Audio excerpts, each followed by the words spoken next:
So welcome to How to Sell Coaching Engagements Naturally. My name's Andrew Neitlich. I am the director and founder of the Center for Executive Coaching. And let me tell you what the intent is today. There's three intents. Most importantly, I want to show you how to sell coaching engagements in a way that's natural for you as a coach. I'm going to explain why this is near and dear to me. This particular topic is one that probably kept me from leaving a job as a consultant and starting my own practice as a coach, consultant, and leadership advisor just about over 2 decades ago. And once I learned this, everything changed. And so this is a super important topic for me, and I'm really excited to share it with you. Once you get the hang of this, it's so easy, and I think it will make a big difference for you. So that's intent number one. Intent number two, this is really the kickoff of our business development intensive with the Center for Executive Coaching. It's for coaches. We only offer it once every couple of years, although you can join anytime because everything's recorded and in our member area. I'll talk to you a little bit about this at the end for those who want to stick around. No pressure. We're not doing any gimmicks or offering any rewards like other webinars do, but if you're interested in taking your practice to the next level, hang out.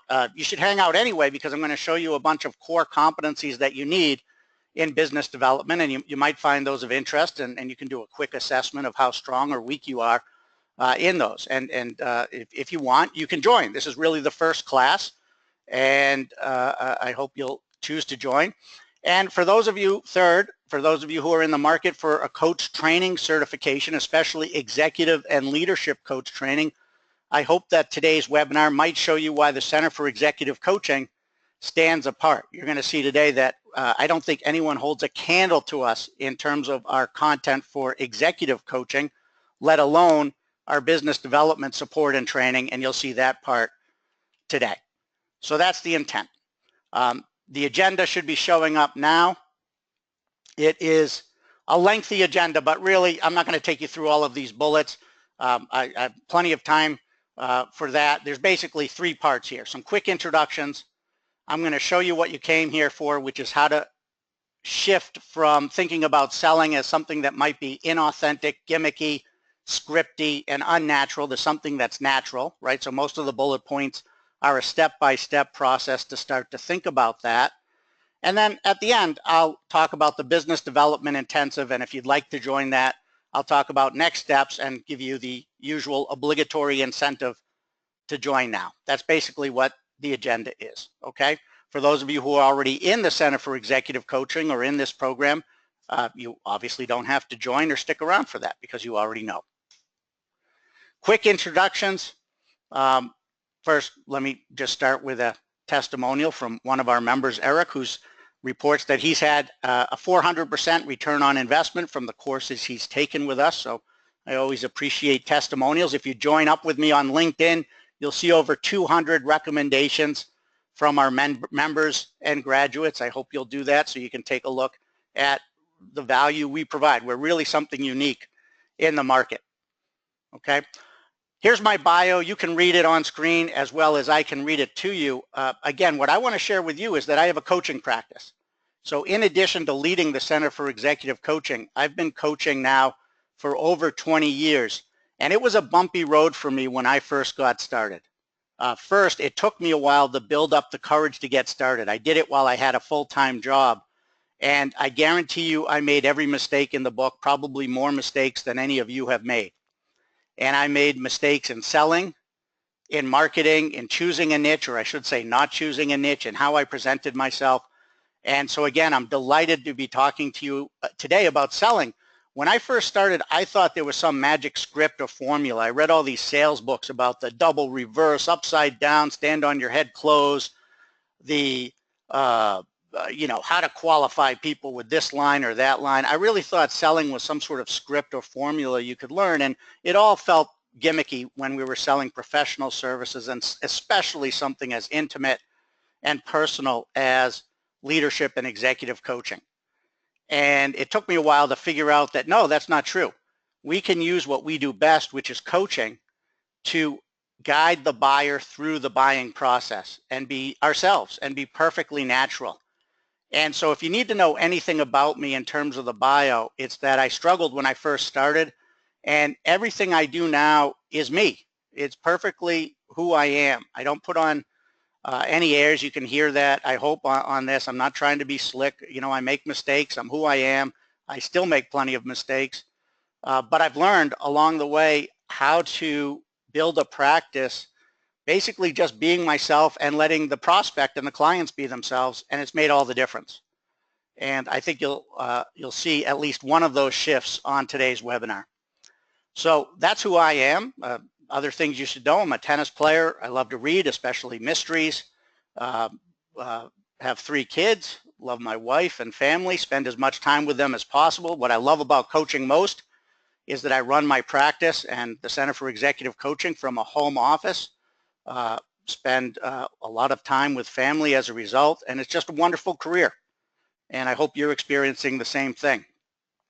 Center for Executive Coaching has been around since 2002. We're an ICF ACTP. We've trained some remarkable people from great companies and established a niche as a practical, results-driven company in a sea of training companies that offer fluff, squishy type programs, light coaching, and that's not what we do. Okay, we're looking for high-end professionals who have a track record of success, credentials, achievements, who understand that in the market, executives will not tolerate coaches who are fluffy, who are light, who are spewing pseudoscience, and that's not how we do it. We look to deliver 5 to 10 times our fees in value. So that's the Center for Executive Coaching. All right, so with that, let's jump in to the content. There's a starting point you have to know about. Okay, we're limited in time and scope.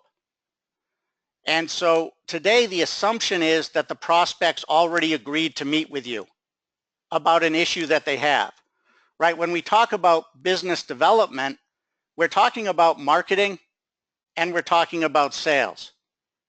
Marketing is what gets you in the door.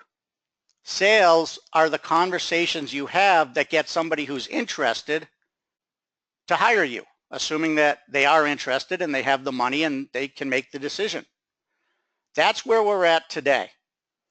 One of the problems with where we're at today is it leaves a bunch of stuff out, but unfortunately we're limited in scope. So when I made the shift that I'm going to share with you today, what I discovered is I have to do more marketing. I was meeting with a lot of prospects who didn't have the money to hire me or weren't serious about hiring me. And so what I needed to do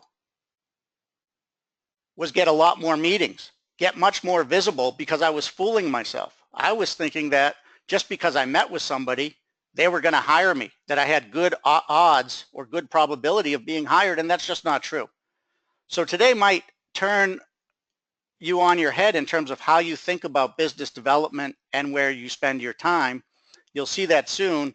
Right now, though, I just want to make it clear that the scope is that the assumption is that the prospect has agreed to meet with you. That's the starting point. Okay, we're not going to talk about how you get the meeting. We're not, and here's some other assumptions I'm making. I'm assuming you have the tools, methods, and processes to bring 5 to 10 times your fees with each executive and leadership coaching engagement to your client in terms of value. A lot of coaches, I'd say 90% of coaches out there, come from a life coach training program, and they don't have a clue how to do that. And that's good news for the 10% who aren't in that category, because we pick up business from a lot of these coaches who get fired or don't last long in organizations. I also assume you have a niche, a lucrative niche. I assume you have a compelling marketing message so that people know who you are and want to bring you in. They think of you first when they have a need, because you have a brand that sets you apart from others. I'm assuming that because they've called you in, you market in ways that cause people to remember you and to come to you and want to learn more from you and invite you in. And I also assume that you price in a way that's at the high end and not by the hour. I work with a lot of coaches about getting away from the low end hourly rate trap. We're not plumbers, right? We're not charging $90 per hour if we're high end executive and leadership coaches, not even $150 per hour. And so these are all assumptions I'm making. If you're finding that these assumptions are not true for you, you probably want to stick around until the end and hear about the business development intensive. Okay? So I just want to be clear about scope. I don't want to disappoint you. You're going to get great value from where we're starting from and what we are doing today, but we can only do so much in the time we have. So let me start with the top 5 mistakes that I've found that coaches make when they are in a position to sell. Okay, and by the way, stop and ask questions anytime. So mistake number 1, pitching versus coaching through the sale. Okay, if you find yourself going into a meeting where a prospective client has invited you in and you're talking more than you would in a coaching conversation, right? We know in a good coaching conversation, we're probably talking 25% or less. If you find that you're talking more than 25% in a meeting that we would call a sales meeting or a business development meeting, you're making a mistake. You're pitching. Okay? If you're telling them about you, if you're using the word I 2 or 3 times more than the word you, same thing in your website or marketing materials, by the way, you're making a mistake.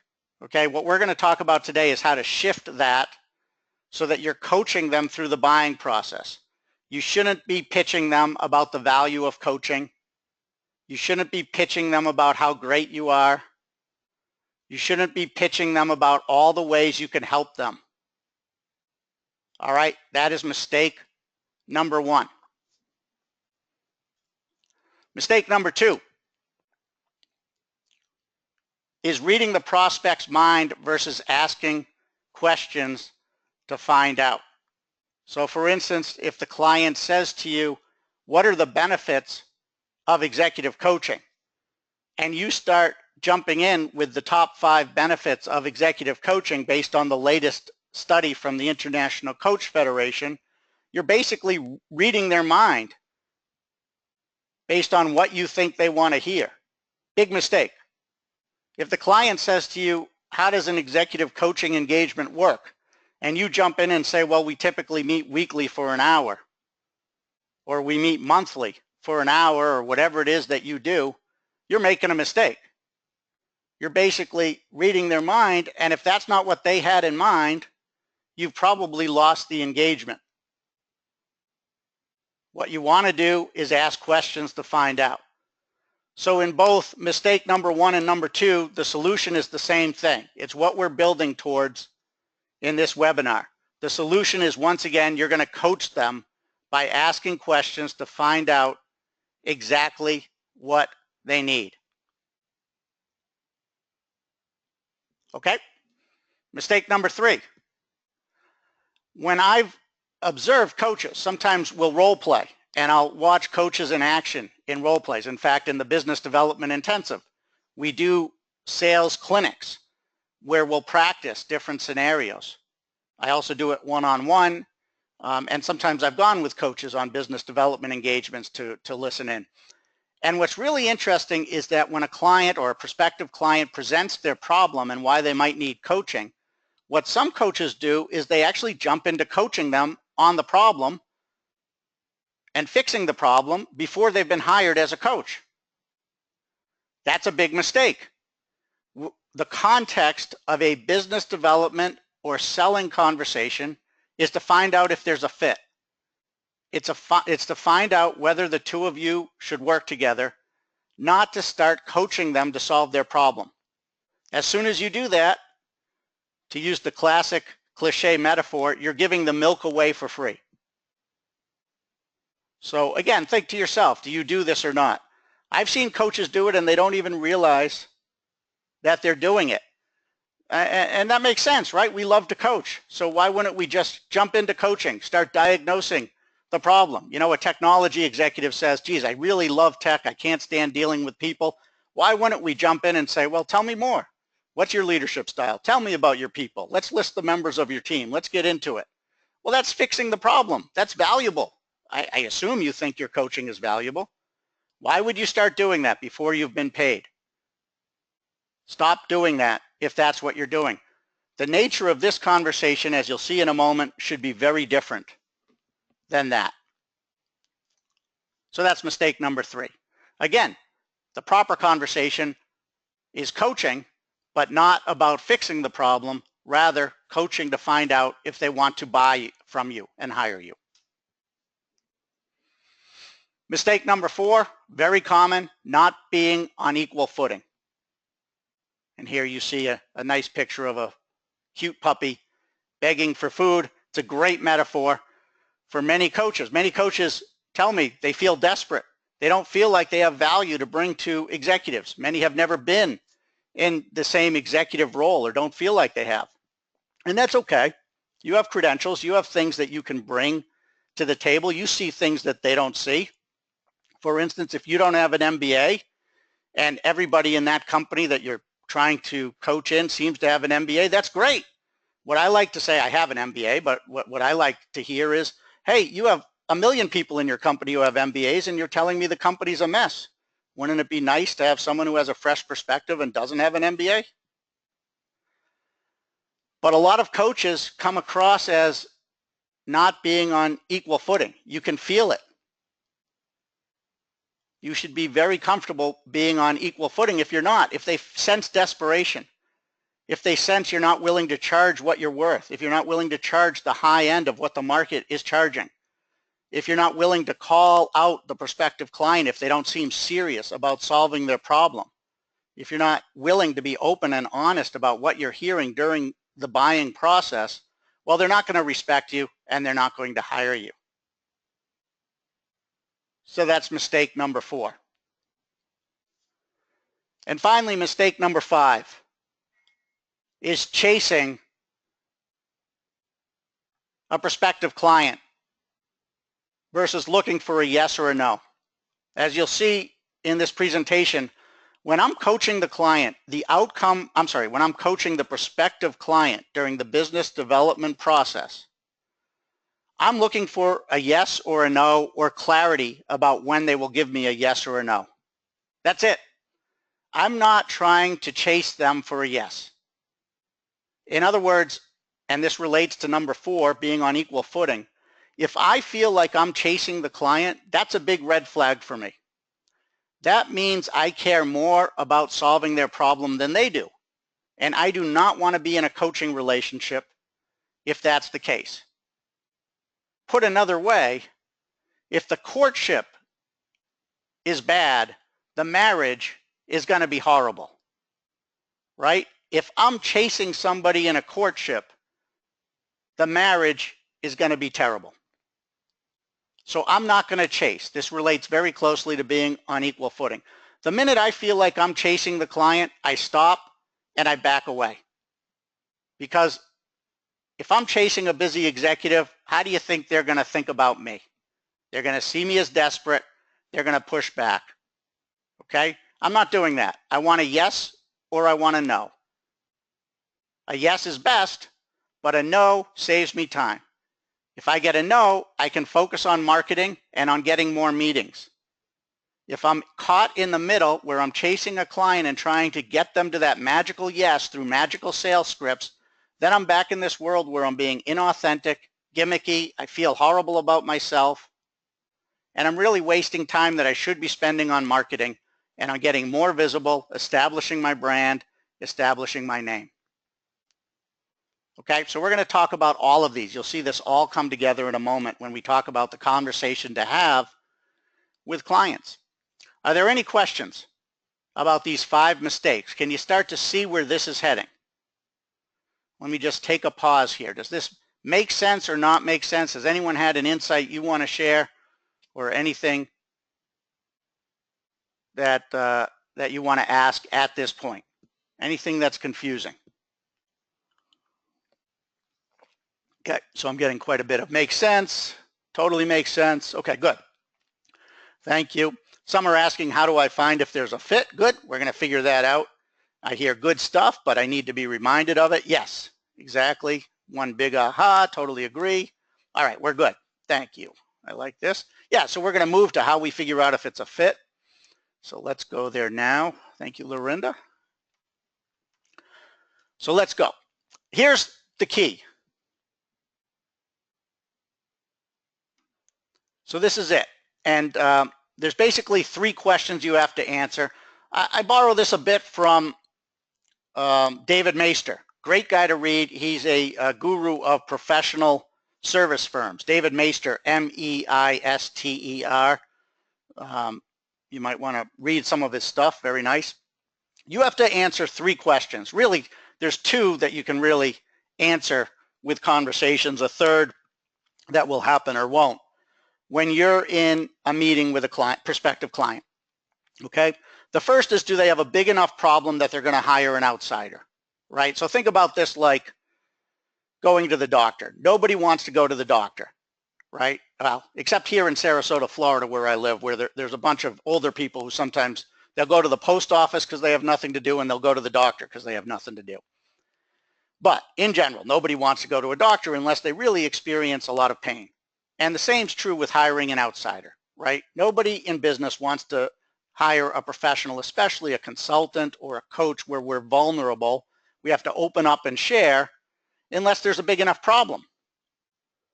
So we have to figure out whether there's a big enough problem, right? And in a moment, we'll talk about how we figure that out. So question 1 is yes or no. Is there enough value there, basically? Yes or no. We have to coach them to figure that out, right? We're not going to fix their problem. First, we have to figure out, do they have a big enough problem to want to hire us? Number 2, we have to coach them on whether they have the money to afford us, right? If they don't have the money, can they get the money? And 3, and again, this one we don't have to talk about. We're not going to ask them, do you like me? But they're really only going to hire us if there's a connection. Do they like us enough to want to work with us? And that's a bit of a wild card. Okay, so I'm not going to talk too much about that here. Sometimes you get a client that connects with you, sometimes you don't. I'm going to assume that you're all kind, consummate professionals, and so we're not going to focus too much there. Okay, yeah, and as Kathy says, we're always asking, do we like the client enough to want to work with them? Right, fair enough, great. And that really solves the problem of being on equal footing. That's important too, right? But what we really need to answer is, do they have a big enough problem to hire an outsider? Do they have the money to afford our fees? If we can get the answers to those, we know that we've handled the first part of what we have to handle, and then we can move into, well, let's scope this out and see if we can come to a scope that will make sense for everybody. Okay? Does that make sense though? So imagine then our conversation suddenly shifts. It's not about us pitching and telling them why they should hire us. It's simply asking questions, coaching them, what we do best to figure out, do they have a big enough problem to want to hire someone like us? And do they have the money to be able to pay us? Okay, so if we can come up with a set of questions that we can coach them on, we can do what we do best, and we're going to get a yes or a no, and that's all. Okay, everything else is out of our control, and we can focus on marketing to get as many meetings as possible like this. When I figured this out, I still had other problems. Like I didn't have a niche, so I had to get a niche. I didn't have a good marketing message, so I had to get a good marketing message. But this, for me, knocked out one of my biggest fears, which was that I'd never figure out how to sell, because there were all these slick sales consultants and trainers and books out there, and I didn't feel like I was one of them. This knocked it out of the park for me once I figured this out, okay? So here's the secret to everything. Let's just summarize it and get into the actual conversations, okay? The secret to everything is this. The sale is already there or it isn't. That's it. It's already there or it isn't. All you can do is find out. Do you understand that? You can't make it be there or not. It's already there or it isn't. It's kind of a Zen thing. Second, you're probably uncomfortable, if you're like me, doing traditional selling. So don't worry about it. Stop thinking you have to do traditional selling. Third, I'm going to bet if you're like me and every other coach out there, you're probably comfortable coaching, right? In fact, you're probably passionate about it. So do that instead, right? So don't sell, coach them through the buying process. And what you're going to do is you're not going to coach them to solve their problem for free. We already talked about that. That's a mistake. You are going to coach them to figure out together whether they have a big enough problem to hire you and whether they have the money to hire you. That's it. That's all you're going to do. So your goal is not to fix their problem, but simply to get yeses or nos to those questions, or a clear step where they're going to figure out and tell you yes or no. You're simply a detached coach on equal footing with a potential client. That's all you are. That's all you're doing. You're going to do what you do best. You're going to coach. You're not going to sell. That's it. That's the secret to everything. Okay? So now let's get into some specifics. So this leads then to the first question to ask in any meeting, right? They agreed to meet with you. So, you know, there's two questions you can ask. There's two ways you can go depending on how brusque or bold you are, right? One is you could say, why do you invite me here today? That's a good one. Or if you like the softer approach, what do you want to make sure we achieve today? Right? That's a little bit more like a coaching session, right? What do you want to make sure we achieve today? And let them tell you, right? So as you can see, you're setting this up already like it's a coaching session. And this is really good, right? You're in control, but they feel like they're in control because they're doing most of the talking. You're in control because you're asking the questions, but you're learning what they want to achieve. And there you go. Okay, and you know, if they ask what you want, you know, what I'm going to say is, well, look, I'm really here to see whether there's a fit and whether we should work together. I want to find out if, you know, you have a big, I'm just honest. I'm going to say, I want to find out, you know, if your problem's big enough where you'd want to work with somebody like me and talk about what that might look like. Would that be good with you? Okay, so that's the first question I'm going to ask. Does that make sense? Does anyone have a question about that or an objection to starting out a meeting that way? It's simple. Everything you're going to see now that you've seen the philosophy behind what we're going to do is going to seem really simple and stupid. Okay? Epen says, what if I call the meeting? So I'm never going to call the meeting. I don't call meetings. Okay? Clients are always going to invite me in, and that gets to the marketing aspect of this. Okay? I'm always going to make sure that the client has invited me in. All right, and even if I do, you know, I don't do cold calling, but theoretically, if I did, I'm going to make sure that there's enough value in why I've called them that the client says, yes, I'd like to meet with you, so that when we meet, I can say to the client, you know, what made you want to meet with me? I could say that. So either way, there's always a way to take control of the meeting with a question. Okay? Now, one of you asked, what problems do you have? I don't want to start with that necessarily. I want to start it much higher. When someone says, what problems do you have? Typically, people don't trust you enough to say, they're going to say, oh, nothing, things are fine.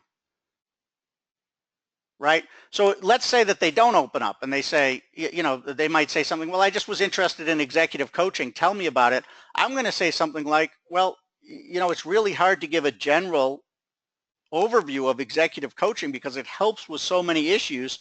Typically, every executive I've met with has some sort of constraint point, something that's holding back the growth of their organization or that's frustrating them. You know, that may not describe you, but if there were something, what would it be right now? And so that's how I get around that. I'm going to find a way to ask a question to get them to open up. And you know what? If they don't have something, I'm going to say, geez, I guess I'm confused because you agreed to meet with me. And if I recall the phone conversation, you talked about this and this, and it seems like that problem went away. And then I'm just going to keep quiet, and that's when they'll open up about that. Okay? Does that make sense? Yeah, Heather says, I've been using this opening question. It's very effective and makes a great way to wrap up the conversation as well. Yeah, we go right back to it. Okay, so we got to open up with a problem. Now, often this conversation starts for me after a speech that I give or a seminar, which is nice. You know, educational marketing is a really great way because at the end, people come up to you and say, you know, I have this problem you just talked about. And I'll say, geez, that's great. Would you know, could we meet for coffee? I'm here. So we meet for coffee, and then I don't have, you know, they just tell me about it. They open up, and we can go right to the questions I'm about to share with you. And, you know, usually if I speak to a room of 25 people, I'm going to get 1 or 2 clients out of it easily because they come up to me and they want to share the problem, right? Because you have a pre-qualified audience. This is how all of this starts to tie together. So then we got to move to questions. Right, so your first set of questions, we're going to figure out if there's a big enough problem. And there's 2 types of questions, cost and value questions we're going to ask. On this page, I'll take you through some cost questions, and then we'll move to value questions. You can mix them up, or you can start with cost and move to value. I just want to point out that you see the scale of justice down below. A lot of sales training books use this scale, and I like it a lot. It's one thing that did stick with me. And I'll give you two books just to make sure that I'm sourcing, you know, where I've learned in the past appropriately. One is a book by Neil Rackham called SPIN Selling, or Spin Selling. And there's a lot of good stuff in his book, a lot about questions and the types of questions you can ask. So Neil Rackham, Spin Selling.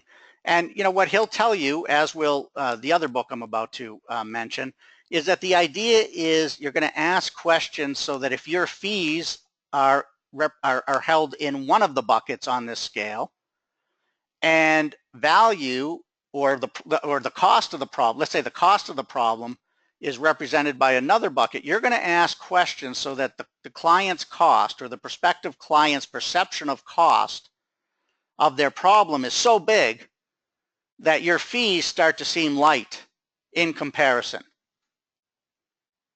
Okay, so that's spin selling. Another one that's very good, and again, there's got to be 10 to 20 books that use this scale model. Another one is David Sandler's book, You Can't Teach a Kid to Ride a Bike at a Seminar. And he's very good about asking questions and types of powerful questions. He's also very good about being on equal footing. I think that's one of the genius things in the Sandler approach, is just being on equal footing with clients. Now look, these questions aren't particularly challenging to come up with. And in fact, what I'd like you to do is, you know, whatever problem you solve, let's say it's teams that don't get along. Let's say it's someone who's stuck in their career. Let's say it's conflict. Let's say it's an organization that's not innovating and you work with executives to help with innovation, or it's a nonprofit board that can't reach clarity about their direction. Whatever it is that you're great at coaching people on. Maybe an executive that's overwhelmed and can't get control of their time or juggle priorities without getting too stressed. I want you to come up with a list of questions that you're going to ask when you come across a potential client so that you're ready to go. All right, and so here's some general questions, right? The simple questions, you know, tell me more about why this is a problem. You know, if you had to estimate what's it costing your organization, run me through some of the costs. What's it costing your team? What's it costing you? What does your manager say about it? What happens if nothing changes? How long has this been a problem? Now, that happens to be a very important question, because if it's been a problem for years, I want to ask, well, help me understand. It's been a problem for years. Why suddenly do you want to do something about it? Because it may be that they're not serious about doing anything at all. They're just looking for some free advice. And then you can drill down depending on the problem, right? What are the implications on productivity, turnover, engagement, your time, quality, customer satisfaction, revenues, profits? You see, some coaches can't do this. Some coaches are so big into the fluffy, transformative, la stuff that they're never going to sell a coaching engagement because they don't know how to have the business conversations that executives want to have. And I'm sorry to tell you that you got to have these conversations. You got to start to drill down, because if there's not a business case for hiring you, you're not going to get to the true decision makers and get hired and earn the big dollars. You're just not. So those are the cost questions. Look, there's also the more positive, appreciative questions about value. What will it be worth to solve this issue? What will it be worth to the organization? How will your team benefit? How will you benefit? What will your manager say when it's solved? And what will change for the better in terms of all of the things you see here: productivity, employee engagement, your time quality, customer satisfaction, revenues, profits, innovation, your career, and so forth. Okay. Now, having just talked about the tangible things, I have to tell you that usually when you get hired, it really will come down to emotions as well. So please don't think that this is all left brain, analytical, consulting stuff, right? Ultimately, I want you to also coach them through, well, how does this problem make you feel? What frustrates you most about this? What kind of stress is this putting on you? What's this doing for your work-life balance or flow? How will you feel when this is resolved? I mean, if you go back to the initial people who developed rhetoric way back thousands of years ago, they would ask questions like this to make their case. So this is nothing new, but it works. They're great coaching questions. So, and often this is the real reason why your clients buy. And in fact, I would say almost always, this is the real reason why clients hire you, is they want to get rid of hassles and headaches and stress. So you have to ask these questions as well. It's not just the business case. And you know this as coaches, right? Usually when your clients talk to you about what they liked about your coaching, it's the hassles, the headaches, the stress. They get their life back, right? They feel great about their career. They feel safer, more secure. They look better. They have some status that they appreciate. They got credit. They feel really good about a project that happened, right? And so please don't be shy about asking about these feelings. Let's do a couple of case studies. These are actual clients I have that hired me. And in order to get hired, I had to hear them talk about their situation and ask some questions. And let's see if together we can come up with some pretty good cost and value questions so that you could get hired too if a client called you with this situation. So say a prospective client gives you a call, and this is the situation. He just moved into the role of president of a subsidiary or a unit of a publicly traded company. He's one of 4 presidents, reporting to the CEO, and he wants to be sure he succeeds. It turns out it's a highly political environment, okay? He has to consolidate a number of entities in his own unit, right? And these are merged entities. So his unit, is like a roll-up of a bunch of companies that were bought. And he also has to compete with his peers to become the next CEO. So what are some questions you'd want to ask him to find out if there's a big enough challenge for him to want to hire you? You know, you're in the room with him, he calls you, or, he calls you, so you're not in the room with him. What are some questions you want to ask? How do you help him figure out whether he really wants a coach or not? Who has some ideas? Just type in some questions and let's just figure out how we get hired for this. By the way, it's not like this has to be a long process. It doesn't take a long time to figure out whether they're going to hire you. You can feel it.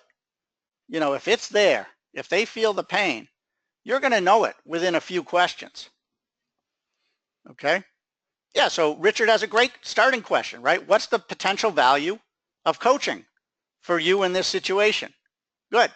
Esther has a great question. What's your goals to become CEO? Okay, good. Yeah, you can only see your own question for those who, I can see all the questions. That's how the webinar works.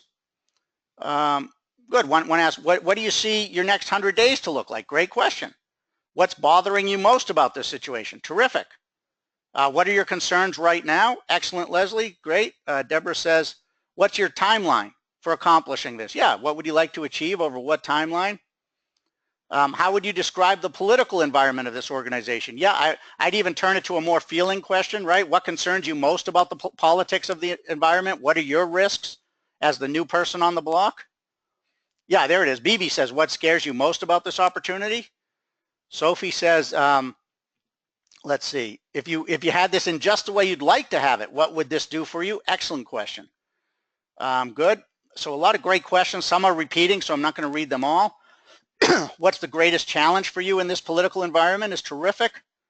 Good. What's one of your biggest challenges in your new role? Good. What happens if you don't succeed, or what's it look like if you don't succeed?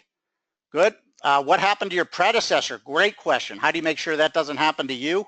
Yeah, as it turns out, the predecessor was fired. So that actually turns out to be a very good question. How do others perceive you in your role right now? Yeah, very good. What is your ideal future like? Good. What strengths do you bring to the situation? That's interesting. Could get into coaching right now and trying to fix the question, fix the situation. All right, good. You get it. I mean, these are all great questions. And essentially, those were the questions that led to getting hired.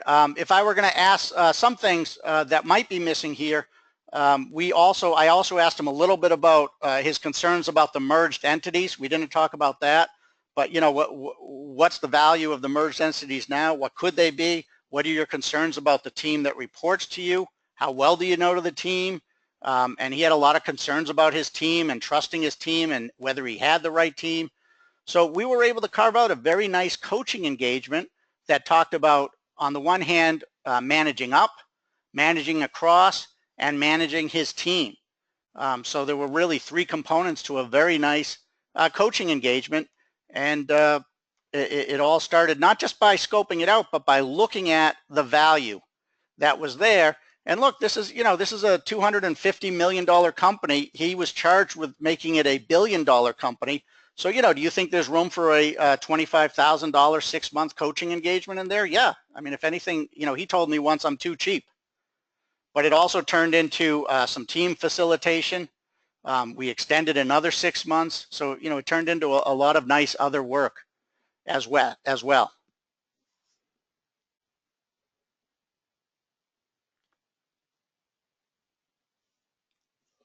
Okay, good.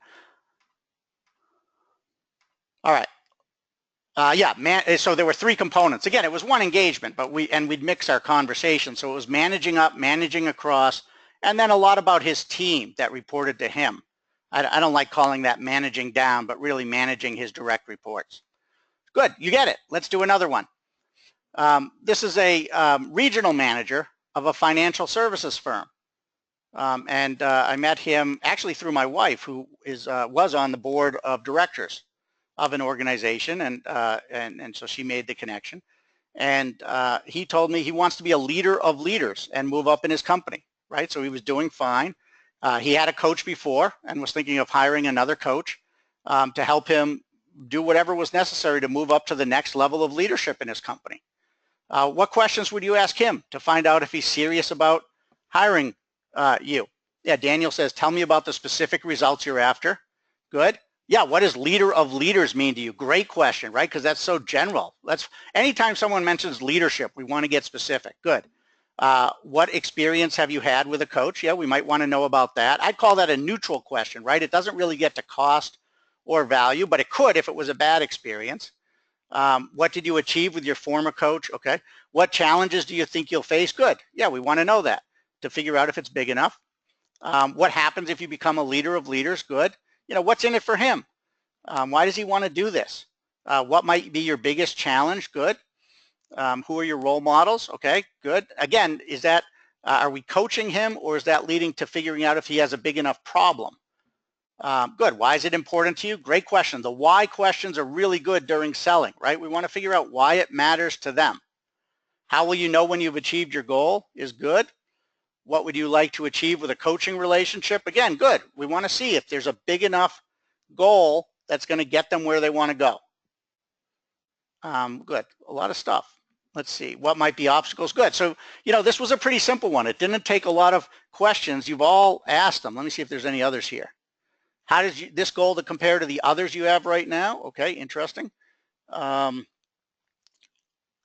This is his goal. I mean, this was his main goal, so that's a good one though, just to see where this sits with his other goals. Where do you hope to be in the next 3 years? See, that's interesting. I'd rather ask, what is your time frame, so that we let him decide his time frame and what it is and how quickly he wants to do this. Good. How will this impact your family? How will this impact you personally? Good questions, right?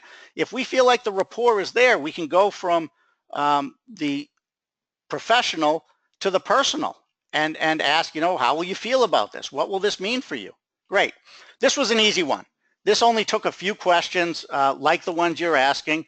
And it turns out for him, this was a lot about pride. He was a very young leader in this company, ahead of the other leaders, really aggressive guy, had a bold vision for his career, wanted to move faster than others. And, the idea of having a coach was important to him to stand out compared to others and move to that next level of leadership and really in many ways be a trailblazer in his company. And he was just really excited to have a coach. It was an pretty easy sale. And that's how it should feel. It shouldn't feel like we're chasing them, right? So here's an interesting question. What makes you feel you're ready to move up to the next level? And what he would say is, I don't. That's why I need a coach. Good, interesting question. How long was this engagement and what was the fee? This was this was about 6 months. And again, what I typically charge is in the $3,500 to $4,500 a month range. But I don't charge it that way. I charge by the project. So I charge 6 times, like 21,000 for the project, half up front, half in the middle. So I charge more like a consultant. I suggest everybody do that.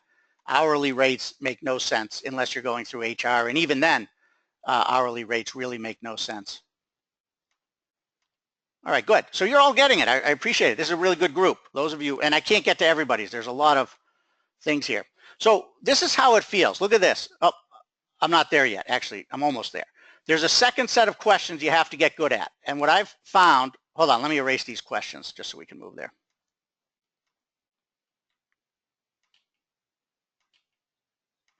Now, let me just say, as I'm erasing these, I see some of your questions do shift into coaching questions as if you're already hired. Like, what skills do you need? Things like that. Again, I just want to find out, is there a big enough problem? Does he care enough? Does he have enough benefits, enough cost if it doesn't work out? That's really important to me, not to jump into coaching. Maybe a little tiny bit, but not too much. And then the second set of questions I want to ask is about budget. I found many coaches are afraid to ask. So I get calls from coaches a lot.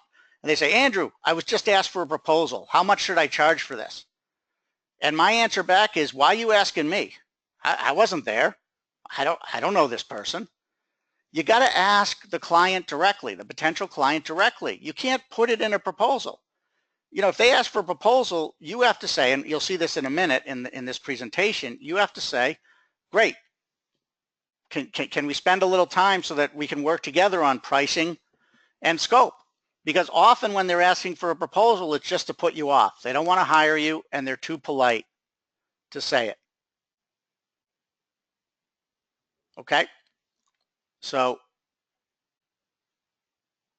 too many coaches just leave the meeting without asking some of these questions, like, what kind of budget do you have to address this challenge? Who's paying, you or the company? A good one is typically I find that clients don't have a, by the way, I'm borrowing this from a colleague of mine named Alan. So Alan, if you're on, thank you for this. Typically I find that clients don't have a budget put aside for this kind of situation. Can you tell me how you'd go about getting the money to work with me if we both decide it makes sense? Right up front, he'll start with this question. It's a great question. Did everyone get this one? It's a genius question. Typically, I find clients don't have a budget put aside for this kind of situation. Can you tell me how you'd go about getting the money to work with me if we both decide it makes sense? Look, if the person says, I can't, I don't have the budget, I don't have the decision making, I'm out. I'm not going to waste my time. I say, hey, thanks. I appreciate that. I'd love to keep in touch, but it doesn't make sense here. I also like to ask how big a check they can sign. A lot of coaches are very, very agile about hearing how big a check whoever they're talking to can sign, and then backing into a coaching engagement that fits that amount. So there are some coaches, they call themselves the $15,000 coach, because they'll find people who can sign a $15,000 check, and that avoids the need to go through human resources, and they can just work with the person on $15,000 coaching engagements for a while. Okay. You also want to ask who else besides you is involved in signing off on this process. You don't want to get too excited if you have a really good meeting with one person, because it often turns out that they have to go through lots of approvals. And you want to figure this out before you leave. Okay? And you want to ask, how much do you have left in your budget for this, right? There are different budget cycles. You have to understand this with them. When does your budget year start and end? You have to get really good about these questions. You have to get comfortable about asking. These questions are always there. All right, trust me, anybody in an organization who hires professionals understands that these questions are there. Money is part of it. A lot of coaches have issues asking for money and asking these questions. Don't worry about it. You have to get comfortable asking these questions. They're a natural part of business. There's nothing hokey about this. If you're not asking these, you're just setting yourself up to get burned. Okay? A question, do I ask in a phone or in-person meeting? I ask in whatever meeting I'm in. I don't care. Anytime I have them, I'm going to ask. And believe me, if I'm talking to someone and they're kind of hemming and hawing about it, guess what I know? I know they're not going to hire me. I know they're looking for free advice or just gathering information, and they just went down on my probability scale. And I'm really glad for that. I'm grateful, right? I've just learned that I don't have to spend a lot of time with them. There's a lot of people in big organizations that don't understand that we don't get paid unless we get hired, because they get a paycheck, maybe a small paycheck, but they get a paycheck every other week or every month. And so they don't care about calling people like us and getting free advice and pretending like they might hire us. You're going to go bankrupt much faster if you go after the big giant Fortune 500s and the sort of middle managers in HR than you are going after decision makers in sort of the larger small size companies and mid-sized companies, where you can reach the decision maker and get hired because you can ask these questions. And as Brenda says, if you don't ask these questions, you can lose equal footing with them and they're not going to respect you. So for some of you, a key lesson today is get comfortable asking these questions. All right? All right, let's keep going. So at this point, you're going to have one of two types of prospects. You can see an image on the screen. On the left, you have a guy catching a boot with a fishing rod, and on the right, you have someone catching a really nice fish. You have to get comfortable figuring out what kind of prospect you have on the line. Do you have a boot or do you have a fish? When kids first learned to fish, I don't know if this was true for you, I don't know, if I had a rock, if the bait was just waving in the waves, it didn't matter. I thought I had a fish. But then as I fished more and more, I got used to figuring out if I had the fish on the right or if I had a boot. For some of you, the same is true when you're in a meeting. You got to get better and better at asking the tough questions so that you can figure out whether your prospect is a boot or a fish, a real fish. And so I've gotten really good now. If I don't hear a big enough problem, I just say, listen, I'm sorry. I have to be honest. I appreciate what you're telling me, but I'm not sure I hear a serious enough problem for you to want to hire an outsider like me. Or I'll say, geez, I just don't hear that you have the money to hire someone like me right now. Maybe in the future, but I don't hear it now. And I keep quiet and I hear what they have to say. And you know what? Usually, hopefully they're honest with me, or maybe they say, no, this is a big enough problem. Maybe I haven't been clear. And then we can keep the conversation going. You see, my primary goal is to either get a yes or get the meeting over with. It's not to chase them. It's not to live in the land of lovely lies. I want the nasty truth so I can move on and spend my time either with my family or marketing. Does that make sense? This is it. This is the shift. I don't want very many of these sales meetings. I don't like them. I want as few as possible, and I want as many as possible to be yeses and the other ones to be no's. I don't want to waste my time. I'm coaching them to give me a yes or a no. That's it. And if there's no fit, I'd like it to be a very short but polite and professional meeting so that maybe someday we'll do work together again, right? I want them to remember me, to like me, to respect me, but I'm not going to waste my time because I'm a busy, successful professional. All right. Oh, I like what Ted says. The most successful fishermen know how to read the water column, critical to success. Every guide knows it. Right. That's what we're doing here. Lisa says, what's your optimal time limit to get a yes or a no? It's not so much about time. It's what the client tells me, right? It's, think of this like sculpture. What did that great sculptor, was it Michelangelo? I don't know who it was. Some famous sculptor said, look, I get a block of marble and the sculpture's already there, right? I just remove the marble that doesn't matter until I see the sculpture. That's what we're doing here, right? We're asking questions until we see that there either is a sculpture or there isn't. And as soon as I get the red flag, I just call them on it and say, listen, it doesn't sound good to me. I don't say it like that. I don't really hear a serious problem. I don't see how you're going to want to pay for me. And that's it. Okay. So if I have the fish on the line, at a certain point, we want to pivot.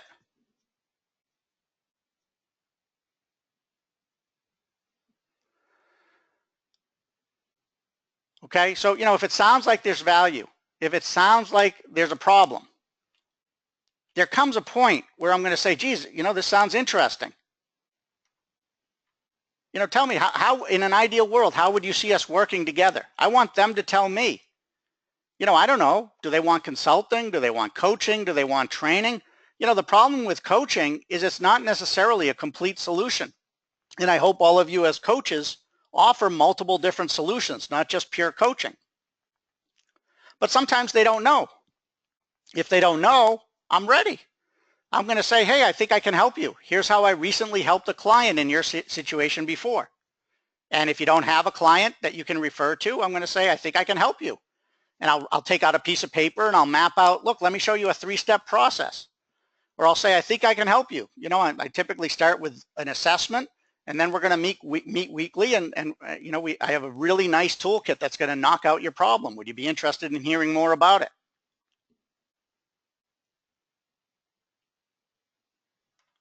Okay, so we start with questions about value and cost to see if there's a big enough problem.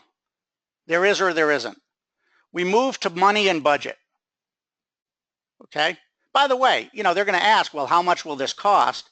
I'm going to say, I don't know yet. Can I ask some more questions, right? We always want to figure out the value and the cost. Once we know there's a big enough cost, say it's a $500,000 problem, I'm going to say something like, well, would $25,000 to $50,000 be a reasonable amount to tackle this $500,000 problem? And if they say no, I'm going to say, oh, I guess I'm confused. I would have thought a 10 times return would make sense. Help me understand, why you wouldn't want to invest that to solve your problem. And we're going to figure it out. Maybe they'd say, well, I thought it was more like 15,000. And look, maybe I can back something into that. Maybe I can't. Right? So we have to talk about the money that way. But I'm going to be open and honest.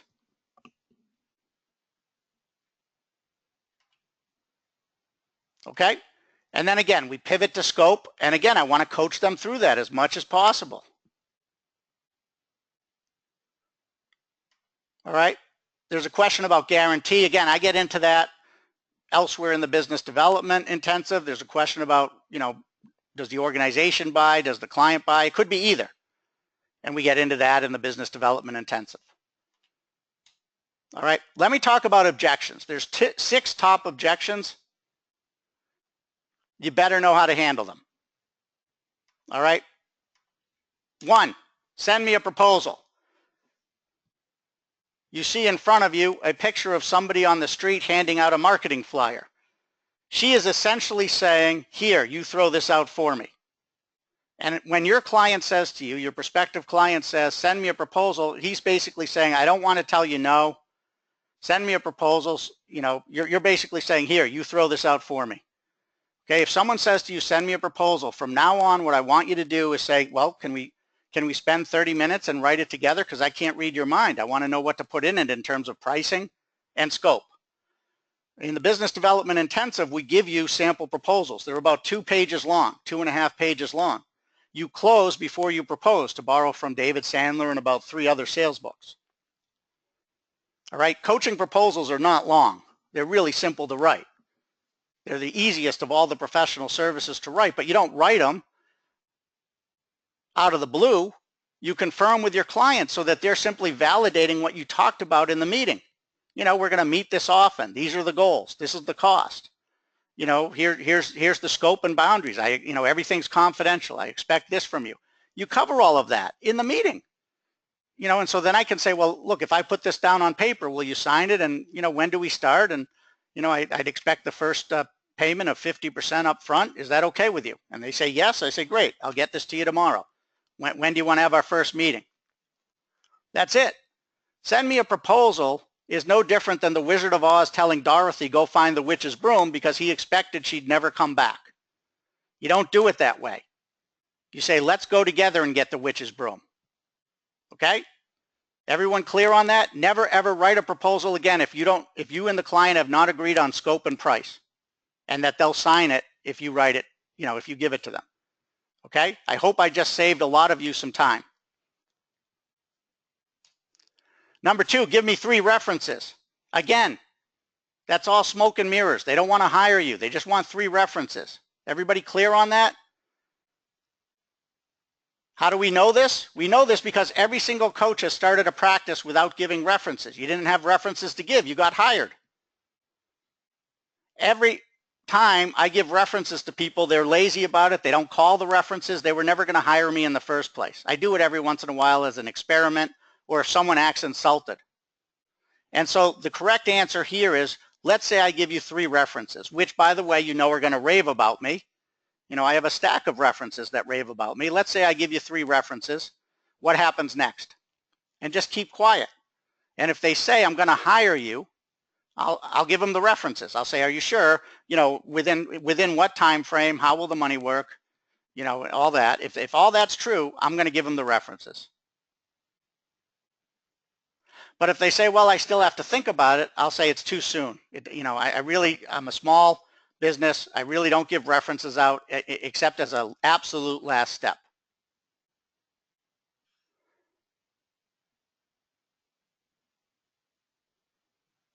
Okay? If they're asking for references, you have to be very careful. Often it's just a way of putting off a yes or a no. Number 3, that's more expensive than I thought. There's a number of ways of handling this, but one is going right back to the beginning and saying, geez, I'm confused, right? Because this means you didn't do your job at the beginning. You didn't ask the cost questions. So you got to go back to the beginning and say, geez, I'm confused. I thought you were serious about this problem. Let's review. You know, again, take me through the costs and benefits and take them through them again. I have a colleague, Mike Pahalik, great guy. Actually, he's the one who came up with this, calling this coaching them through the buying process. And he'll actually give clients a yellow pad and say, well, write down all the benefits you want from this engagement. And now let's talk about which ones you don't want. Okay, so you can do that. You can also say, well, you know, you tell me what you thought it would be, and, you know, I'm happy to back into a scope that works potentially. You don't want to negotiate on price. You've heard this before. You negotiate on scope. If they have a lower price, you're going to give them a lesser scope. Maybe you don't do assessments, right? Maybe you don't meet weekly. You meet up every other week if they need to do something like that. Maybe it takes longer to get the result. Okay, there's all sorts of things you can do. But the easiest is just to review and say, well, are you really serious about this problem? Were you honest with me about how big a problem it was? Right, yeah, Anthony says, what would it cost you if you don't go forward with this solution? Maybe I'm confused.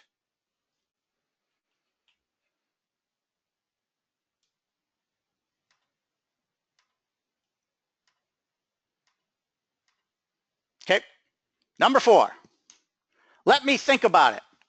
This is the worst for us. This is exactly what I'm talking about, where we want to chase them and get worried, right? If they say, let me think about it, there's 2 possibilities. One is you didn't do your, well, there's a couple. One is it's really a no and they're too polite. Two, they really do need to think about it, right? That's just how they process things. A lot of people do, and we have to give them that space. And three, you didn't really do your job, right? So what you want to do here is just kind of get agreement and say, well, tell me what you want to think about. Is there anything I can answer now? And if, there is or there isn't, and just say, so how long do you need? When can you get back to me with a sure answer? And if they say Monday, and they don't get back to you Monday, it's a no. You follow up on Tuesday and you say, look, I didn't hear from you. I assume it's a no. Can you just confirm so that I don't bother you? And that's it. You're done. Okay? So I want you to get over the let me think about it. You want to come to them on equal footing. Let me think about it. You don't hear from them. It's a no. You're done. You've done your job. You got to go back to marketing. Don't be a beggar. Don't be like that dog with the ball. They don't want you to be a dog. They want you to be a professional, a coach. They'll come back to you if they're interested. Okay? Something just didn't work out. Either they weren't serious, they didn't want to work with you, they were fishing. You just don't know. Okay? Yeah, don't give the store away. Don't be desperate. Don't chase. Okay? You want your dignity. 5, I'm too busy. You know what my favorite is here? Is that's exactly why you need to hire me. I know you're busy. I agree. Everybody's busy. It's really hard to take action here.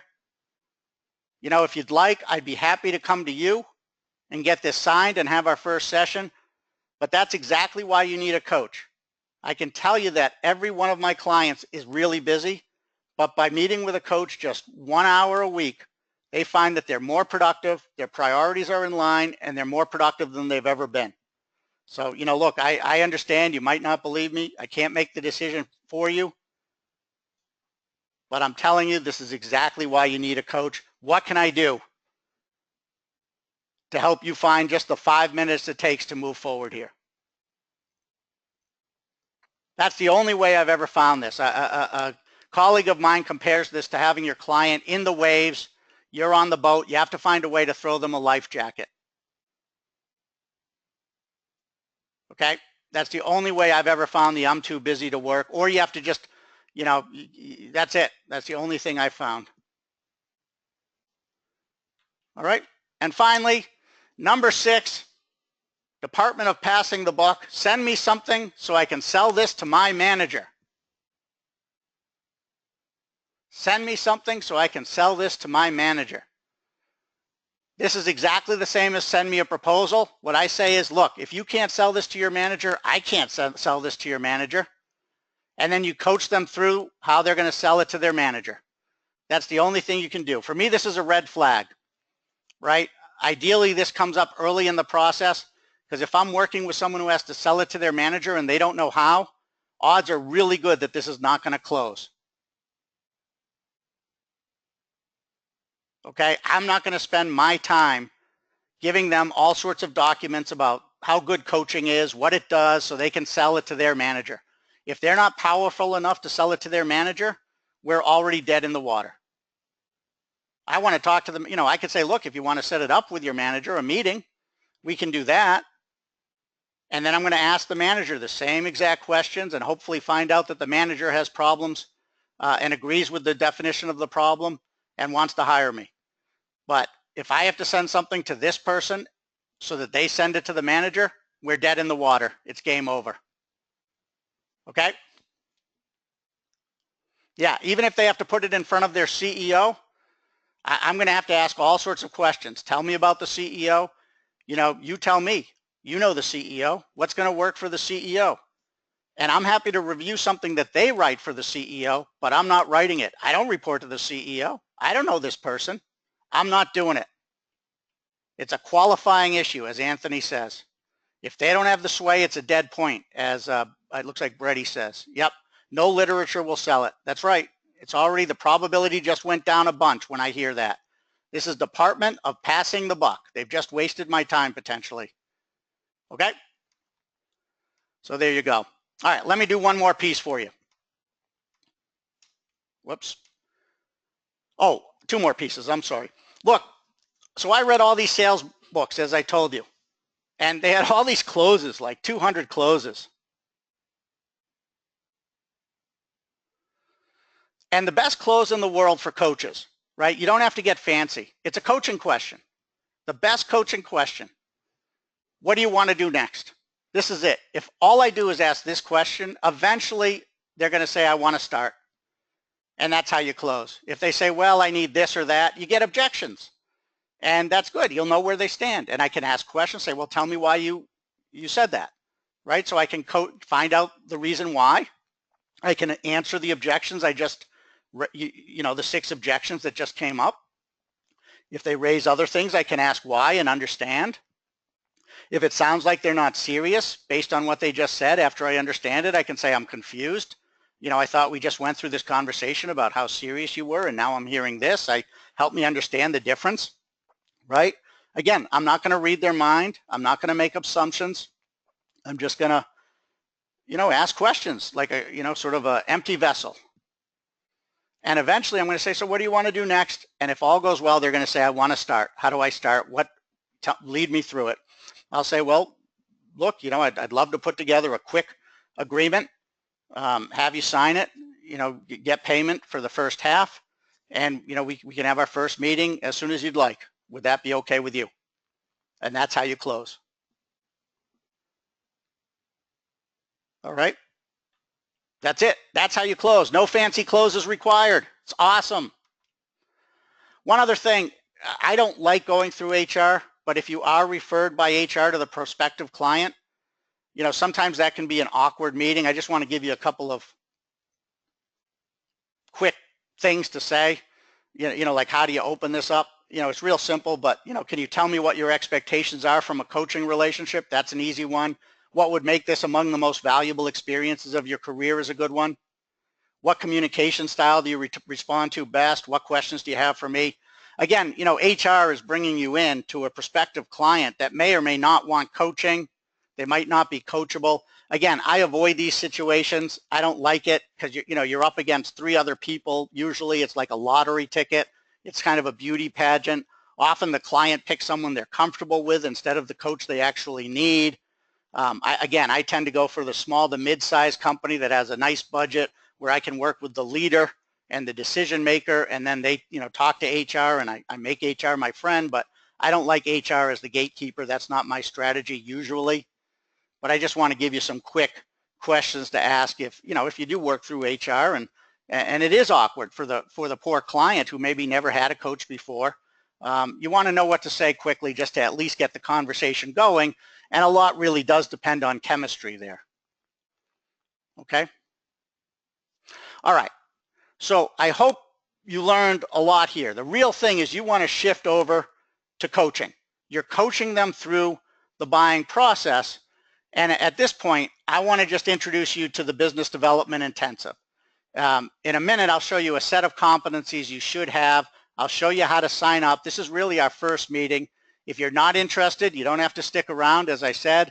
I just want to introduce you to it. It'll take about 5 minutes. If you want to sign up, I'll give you a very good reason to sign up. If you want to learn about it, it's great. There's no risk at all. You get a money back guarantee. Just take a moment and check it out if you don't mind. And if you don't want to, that is totally cool. I've shown you what I'm going to show you. I'll take questions after about anything you want about coaching or sales or the business development program. Okay, here's the website it's at. I'll take you there in a moment. But if you want to check it out now, it's centerforexecutivecoaching.com/BD, as in business development, BD-intensive. And it's for both new and seasoned coaches. And the goal is simple. You're going to increase revenues and income in your practice significantly. It's soup to nuts in business development. There's no gimmicks. It's not slick. It's basically from me, a guy who was terrible at it, got good at it. I've been doing it for 20 years, and I just do it naturally and authentically. It's totally flexible for you. There's about 18 hours of webinars in there for anytime viewing. There's about a dozen toolkits covering everything from pricing to proposals to getting visible to online marketing to messaging. There's live webinars every other week. We're just going to start them up fresh. We haven't done this for 2 years, so it's a whole new cycle. We also record them if you missed them, and they go in your member area. And what we're going to do differently this time is I'm going to focus on one of you. every other week. So in addition to content, each one of you, if you want to go, we're going to look at your marketing and you're going to get coaching and advice from everybody else. So you are going to get a total tune-up if you're coachable. And it's going to be wonderful for you. I mean, you're going to essentially, if you are coachable and willing to be vulnerable, you're going to get advice like you've never gotten it before in a safe manner. If you don't want it recorded, we'll take it off record. It's however you want to do it so that you are going to be blown away by that support, and I'll give you my own one-on-one support anytime you need it, even by phone if you have a client on the hook. There's no other support like this. There's a 30-day guarantee, so there's no risk to you. There's essentially nothing like this on the market. I'll show you the curriculum, but it's basically soup to nuts. The psychology of clients and why they buy and why they don't, your psychology and what you need to think about to be successful, how to reframe your own mindset. We talked about how to coach the client through the buying process, but we're going to get into in-depth clinics so you absolutely master these conversations.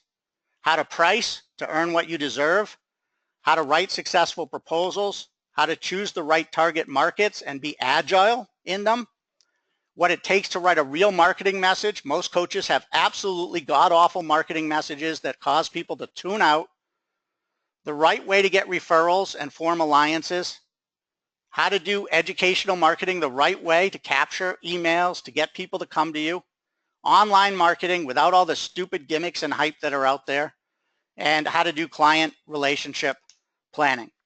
If you join today, your time or mine, you'll also get from me 2 30-minute one-on-one coaching sessions, okay? Again, typically with clients, my hourly rate ends up being about $1,000. This is a program that costs under $900 with all that you get, so I'm just throwing this in because I actually love coaching coaches. It's really cool, but coaches typically can't afford my regular rates, so I'm just throwing these in. 2 30-minute coaching sessions so you can take a deep dive on improving your current results. We schedule them at your convenience, so whenever, you don't have to do them right up front. It's better if you go through the program a little bit. All right, and so I'm going to take you to the site now so you can see where it is. All right, and I want you to go here. Okay, I'm going to type it in, and this is where you can sign up if you're interested. At least take a look at it. I'm putting it in the chat right now so you can see it. If you're already in the Center for Executive Coaching, you already have access to it. If you want to join the Center for Executive Coaching, you get access to it, and we can talk about that. Okay, so you should see it on the screen. You can click it on your chat room, and it's real easy. It's everything we already talked about. So I'm just going to take like a second of your time here. It just tells you the roadmap. There's a 30-day guarantee. There's a couple of testimonials. Here's a gentleman who signed his third $50,000 company contract. He's actually doing a heck of a lot better right now. That's an older testimonial. Again, the last time we did this was 2 years ago. You can see my bio. Everything included is what I just took you through. You can click the agenda. You can see the 100% money back guarantee. And look, it's just a simple price. I mean, the return on investment is unbelievable. It's $897 for a member area with 18 hours of webinars, 12 toolkits on everything that I just described. Every other week, we'll have an hour webinar where we practice, maybe an hour and a half. We practice, we go through one member's business, yours if you want. I'll show you all the best practices. You can pay in convenient installments, 6 installments of $167 a month. Look, if you get one client worth, I don't know what a client's worth to you. For me, one client is $21,000 to $25,000, and they always renew for another 6 months, so that's about $50,000 at least. And then they turn into some sort of team retreat that's $25,000, and then some more after that. That's pretty much one client easily pays for that. If you increase your pricing the way I'm going to teach you to, that pays for it. It's not hard to justify the return on investment. All you have to do is click the button. If you do it today, I'll throw in the 2 30-minute coaching sessions, but either way, I'll still work with you to review your marketing message and everything else. Okay, so let me take any questions. How many coaches will be in the group? I mean, typically we keep it small. I mean, typically it's not more than a couple dozen coaches. When are we starting? What I'd like to do is start in a couple of weeks with the first session. All sessions are recorded. And so I don't mind if if you can't make a session, just listen to the recording and we can schedule some time to go through it, or you can email me any questions. Anybody who knows what it's like to work with me knows that typically from 4 to 6 p.m. Eastern time, or we'll make time for you, I have office hours for members of my programs. And I'm really very accessible. I'll review your marketing messages, your websites. If you have a client on the hook, we can talk. The only ground rule is you cannot email me or call me and say, I just met with a client and they asked for a proposal. What should I put in it? That's the only time I'll get angry at you. Okay. Yeah, and this is part of the full certified executive coach program if you do the full program. Okay. What's the major difference between this and the larger package? The larger package is our full executive coach program. It involves executive coach training, our Coach Master Toolkit. This is carving out the business development aspect of coaching. So, look at the agenda and you'll see this is about selling, marketing. So this is typically for coaches, newer or seasoned, who are saying, how do I get more clients? How do I raise my fees? How do I build a practice? Okay. And so, yeah, if you want the modules, if you want to know what's in this, all you have to do is go above the guarantee where it says click here to see the full agenda, and it'll take you to the agenda. And you'll see the agenda here, and it gives you the whole agenda for success. And we're going to create it, I'll survey members as I always do and ask you what's on your mind. We'll custom create this agenda to go beyond what you see here. All right. This one does not include certification, right? This is about you growing your practice, right? If you want certification, you should join our Certified Executive Coach Training Program. All right. So again, the goal here is that you're accountable. We're going to help you be accountable. We're going to set you up to get more clients, to be the go-to professional in your market, to find a niche where you're thought of first when people have a need. The problem with most coaches is they love coaching. They hate business development. They don't make what they deserve. They're not doing what they need to do to be respected and to be successful out there. And it's a tragedy because you're missing out on something you're passionate about.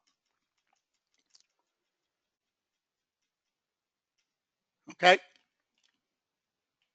Great. Any other questions about what we covered today? I'm going to take this off record. Those listening to the recording, if you have any other questions, you can always reach out, and I thank you for your time.